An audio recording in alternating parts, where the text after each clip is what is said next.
Cuerpos sólidos, áreas y volúmenes. ¿Cuerpos sólidos para qué? En la vida cotidiana, tanto en su formación universitaria como en la actividad profesional de futuros diseñadores, trabajarán con objetos de todo tipo. Objetos preexistentes, objetos que diseñen, objetos que los rodeen, objetos que grafiquen, objetos que representen. Serán cuerpos de los más variados tamaños y formas. Necesitarán conocer sus dimensiones para proyectarlos, diseñarlos, materializarlos, presupuestarlos. Por ello, esta unidad temática de cuerpos sólidos, áreas y volúmenes se suma a la anterior para auxiliarlos en ese sentido. Herramientas para medir, diseñar y materializar. Medir es una actividad común a todas las sociedades. Como hemos visto, podemos medir longitudes y además superficies, los espacios encerrados en las dos dimensiones. Pero también podemos medir volúmenes. Podemos realizar muchos cálculos para conocer, por ejemplo, volúmenes internos, volumen externo, el volumen ocupado o el volumen desplazado. Asimismo, podemos determinar la capacidad de los objetos diseñados para contener cosas y también las superficies laterales y totales de los cuerpos analizados. Algo así como la cáscara, o sea, la envolvente de los mismos. Pero antes de entrar en el mundo de los cuerpos y volúmenes, nos toca realizar el recordatorio de pasaje de unidades de medidas de volumen, porque vamos a trabajar con ellas. La unidad en el sistema de medidas de volumen es el metro cúbico, y hay medidas más grandes que el metro cúbico, que son los múltiplos. Así tenemos el decámetro cúbico, el hectómetro cúbico y el kilómetro cúbico, y del mismo modo se tienen medidas más chicas que el metro cúbico, o sea, menores que el metro cúbico, que son los submúltiplos. El decímetro cúbico, el centímetro cúbico y el milímetro cúbico. Y de un modo práctico podemos decir, tal como ocurría con las medidas de longitud y de superficie, que cuando necesitamos pasar de una unidad a otra en lo que llamamos pasaje de unidades, en este caso de volumen, si tenemos que pasar de una unidad que está más a la izquierda de la escala a otra que se encuentra más a la derecha, debemos multiplicar por la unidad seguida, en este caso, de tantos ceros como lugares debo correr, multiplicado por 3, porque se trata de medidas de volumen.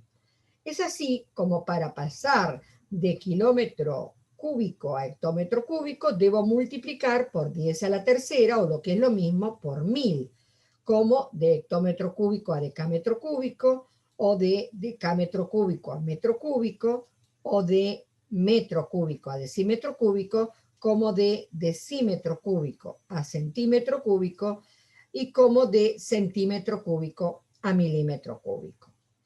Por otra parte, si necesitamos pasar de unidades de volumen de derecha a izquierda, entonces divido por la unidad seguida de tantos ceros como lugares debo correr, también multiplicado por 3. O sea, en un sentido o en el otro, corremos de 3 en 3.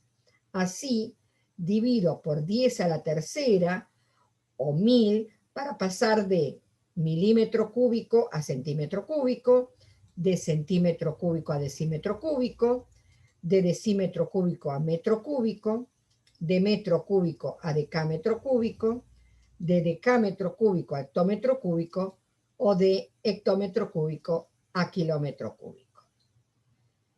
Veamos un ejemplo. Tengo que reducir 3,56 metros cúbicos a decámetros cúbicos. Veamos, de metro cúbico a decámetro cúbico, lo que tengo que correr es hacia la izquierda un lugar. Metro cúbico a decámetro cúbico debo correr hacia la izquierda un lugar. Pero como van de 3 en 3, en realidad son 3 lugares. Entonces, divido 3,56 dividido por 1000. O sea, por la unidad seguida de 3 ceros. El resultado entonces va a ser 0,00356 decámetro cúbico. Ahora veamos otro ejemplo. Debo reducir 3,56 metros cúbicos a centímetros cúbicos. En este caso, metro cúbico a centímetro cúbico. Tengo 1 y 2 lugares hacia la derecha, pero como van de 3 en 3, en realidad son 2 por 3, 6 lugares los que correré. Por ello yo voy a multiplicar a 3,56 por la unidad seguida de 6 ceros, es decir, que el resultado que voy a obtener es este, 3.560.000 centímetros cúbicos. Bueno, repasados los pasajes de unidades, vamos a comenzar con cuerpos geométricos. Los cuerpos geométricos se clasifican de acuerdo a la forma de sus caras. Y así tenemos los cuerpos poliédricos, que son aquellos que tienen todas sus caras planas. Fíjense, acá tenemos varios ejemplos, todas las caras son planas. Y los cuerpos rodantes o redondos son los que tienen por lo menos una cara curva, por lo menos una cara curva. Vamos a comenzar con los cuerpos poliédricos. En el día de hoy vamos a comenzar con los cuerpos poliédricos, no vamos a terminar con ellos y vamos a continuar en la próxima clase y después seguiremos con los cuerpos rodantes o redondos. Así que comenzamos con cuerpos poliédricos en los que vamos a distinguir algunas de sus partes. Las caras, recién hablábamos de ellas, las aristas, que son los segmentos que unen las caras, y los vértices, que es donde confluyen las aristas, los puntos donde confluyen las aristas. Dentro de los cuerpos poliédricos identificamos tres grandes grupos: los prismas, las pirámides y los poliedros regulares. En esta clase vamos a desarrollar los prismas y las pirámides, y nos va a quedar poliedros regulares para la próxima clase. Comencemos con los prismas. Un prisma es un cuerpo que tiene dos bases paralelas y que son polígonos congruentes esas bases, es decir, polígonos iguales, y tienen por cara tantos paralelogramos como lados tienen sus bases. El prisma puede ser oblicuo cuando las aristas laterales no forman ángulo recto, o sea, no forman ángulo de 90 grados con las bases. Por lo tanto, la altura, que es la distancia que hay entre las dos bases, no coincide con las aristas laterales. Fíjate que acá tenemos las aristas laterales y esta es la altura. La altura no coincide con las aristas laterales, justamente porque la altura es perpendicular a la base, mientras que la arista lateral, como estamos diciendo, por tratarse de un prisma oblicuo, no es perpendicular o no son perpendiculares las aristas laterales a las bases. Y por el otro lado, entonces tenemos los prismas rectos, que son los casos en que la arista o las aristas laterales sí forman ángulo recto con las bases. Las aristas laterales sí forman ángulo recto con las bases. Entonces, la altura va a coincidir con las aristas laterales. Continuando con el prisma recto, entonces, sus caras, las caras del prisma recto, son perpendiculares a las bases y ya más que paralelogramos terminan siendo rectángulos. Según el polígono de sus bases, el prisma puede ser prisma triangular cuando la base es un triángulo, prisma cuadrangular cuando la base son cuadriláteros. En realidad acá no es un triángulo, sino dos triángulos, ¿no? Porque son dos bases. En este caso decíamos prisma cuadrangular cuando las bases son cuadriláteros, siempre congruentes entre sí. prisma pentagonal cuando sus bases son pentágonos congruentes entre sí, prisma hexagonal cuando sus bases son hexágonos congruentes y así sucesivamente. Y ahora vemos particularmente el prisma regular. Un prisma se dice regular cuando sus bases son polígonos regulares, porque podrían no serlo, entonces no sería el caso de un prisma regular. Y dentro de los prismas regulares, como ya hemos visto, podemos encontrar los prismas regulares oblicuos, son regulares porque las bases son polígonos regulares, pero es oblicuo porque las aristas laterales no forman ángulo recto con la base o con las bases. Y los prismas regulares rectos que tienen sus bases formadas por polígonos regulares, como lo vemos acá, y las aristas laterales sí forman ángulo recto con las bases. En este caso, tenemos como ejemplo, en estos casos que he puesto, prismas oblicuos, tanto oblicuos como rectos, regulares de base. En un caso, pentagonal, acá tenemos bases pentagonales, y en el otro caso, de base cuadrangular, que por ser regular, en realidad las bases son cuadrados.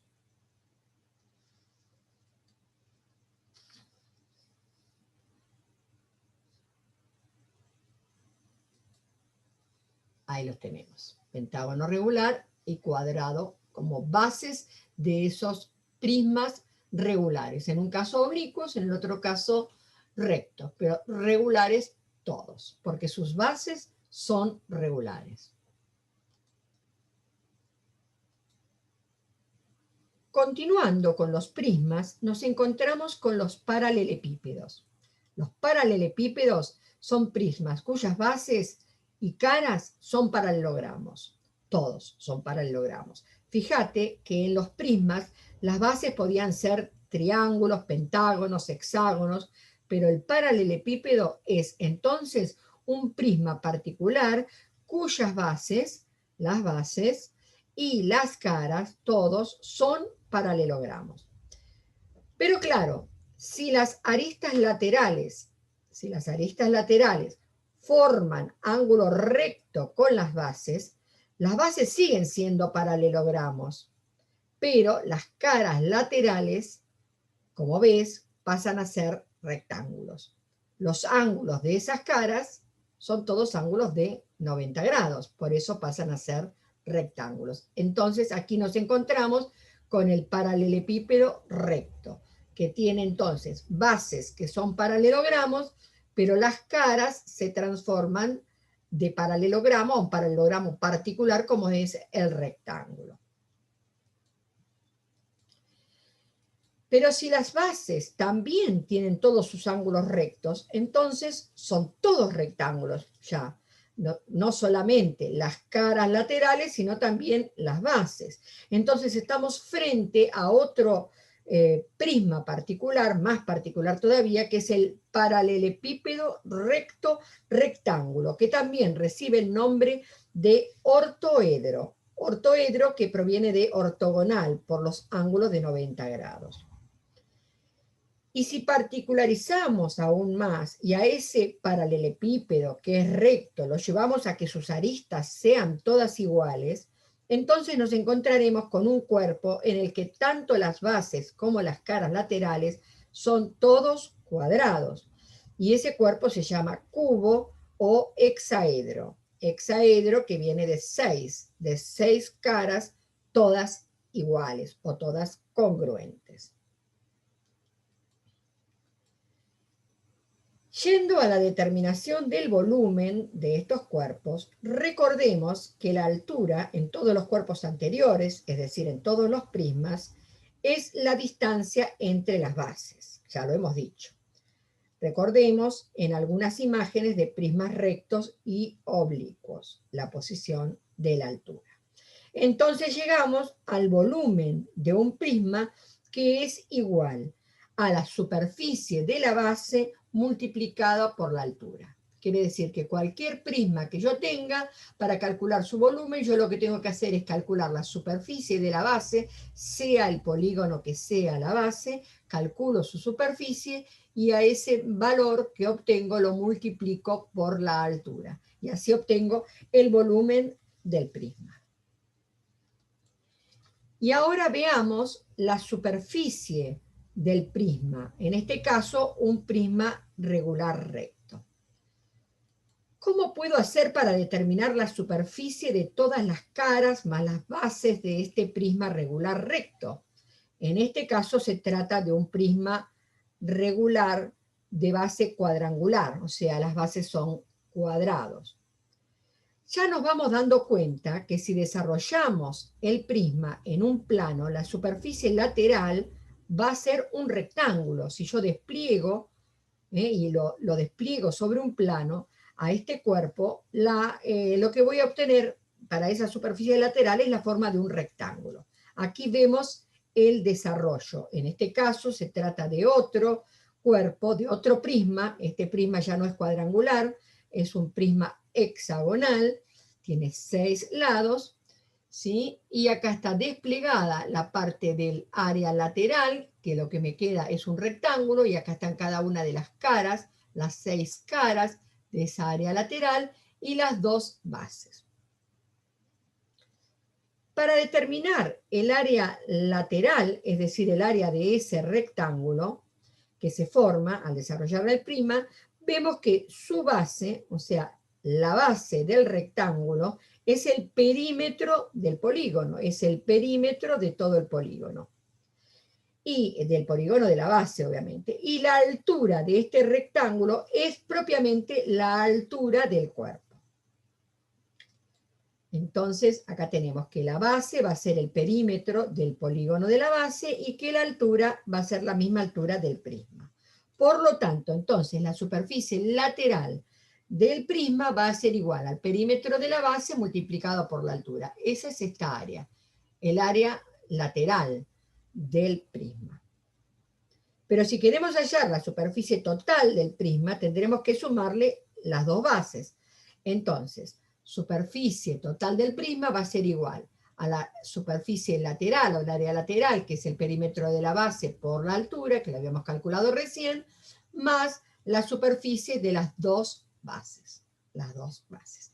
De esa manera, entonces, ya tendríamos la forma de calcular las superficies lateral o total. Va a haber casos, ejercicios que se le planteen donde lo que necesitan es calcular el área lateral solamente. Habrá casos en que necesito calcular el área lateral más las 2 bases y habrá otros casos en que necesite calcular el área lateral más una sola de las bases. Todo va a depender del problema en cuestión. Y entre las curiosidades, los prismas basálticos en Hidalgo, México. Cosas de la naturaleza. Antes de pasar a las aplicaciones al diseño, una síntesis de lo visto en prismas. Según su base, los prismas pueden ser triangulares, cuadrangulares, pentagonales, hexagonales, etc. Según su eje, el prisma puede ser oblicuo, si las aristas laterales no son perpendiculares a las bases, o prisma recto cuando sí son perpendiculares. Los prismas oblicuos pueden ser irregulares o regulares, dependiendo de que así lo sean los polígonos de sus bases. Y lo mismo ocurre con los prismas rectos, que pueden ser irregulares o regulares también, según como sean los polígonos de sus bases. Los paralelepípedos, que recordemos son los prismas cuyas caras son todos paralelogramos, también, según su eje, pueden ser oblicuos, cuando las aristas laterales no son perpendiculares a las bases, y rectos cuando sí lo son. Y finalmente, de nuevo, según sean sus bases, los paralelepípedos oblicuos pueden ser irregulares o regulares, y los paralelepípedos rectos del mismo modo, pueden ser irregulares o regulares. Allí tenemos entonces una síntesis de lo visto hasta ahora. Y entonces ahora sí, el prisma en el diseño. Vamos a ver una serie de diapositivas donde el prisma está presente como una de las formas más versátiles, prácticas y cotidianas. Te dejo la misión de identificar en cada caso de qué tipo de prisma se trata, así te ejercitas. En este caso, piezas varias de billutería, aros y pulseras. Acá tenemos colgantes y anillos. En este otro caso tenemos variedad de envases y estuches de fragancias, como desarrollos particulares también en fragancias, también con formas de prismas. Y nos fuimos a los pies, no sé si llamarlo calzado, pero también presentes los prismas. Y aquí tenemos casi, diría, una pieza de joyería, originalidades en el diseño y también con prismas. Acá con el diseño del baño o de un baño.